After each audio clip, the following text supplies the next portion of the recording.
Nabi Muhammad lahir di kota wafat di kota Madi. Nabi Muhammad umur 60 Nabi Muhammad Nabi yang paling agung, paling muli. Nabi Muhammad Nabi yang sangat luar biasa. Khatamul Ambi, penutup segala Nabi na. Tapi gue kan beda ni YouTube lah ni. Nya tak untuk dah hidup. Ilmu menolong kalau deplah ni.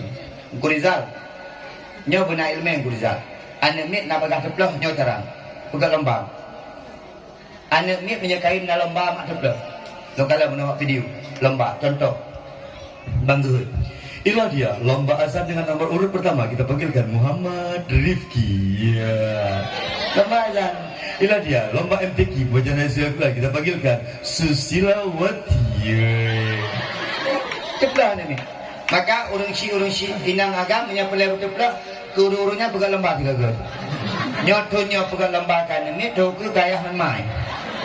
Inilah lomba azan pertama ayah ni kita panggilkan Bang Baka. Ya. Tapi Bang Baka pom awak. Inilah kita lihat lomba MTQ kita panggilkan. Inilah dia peserta nomor urut ketiga kami. Ya, benar. Anak ni lo kalian deplah bahkan karena lo nyontek gue menyambut Ramadan juga lomba juga.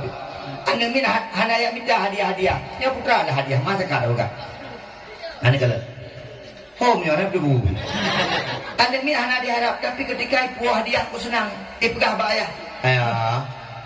Lung nah hadiah juara lomba azan di Allah. Ayah je. Oh je. Nah, lomba azan kan luar biasa. Putra dulu bangga buku dua boh. Tekan bu ayah. Ne hanapu ba abi gibi buku dua boh. Singoh ayah lo saboh silusin buku kekah sebagai hadiah kanakah ka juara bu. Anak kalian. Mangai.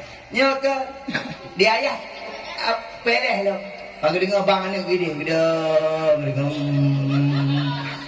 Anak kau jangan tua gak jelek lucu. Tua gak pegah. Kau dengar kehabang nak keke boleh. Abang. Awak kedai keke minum.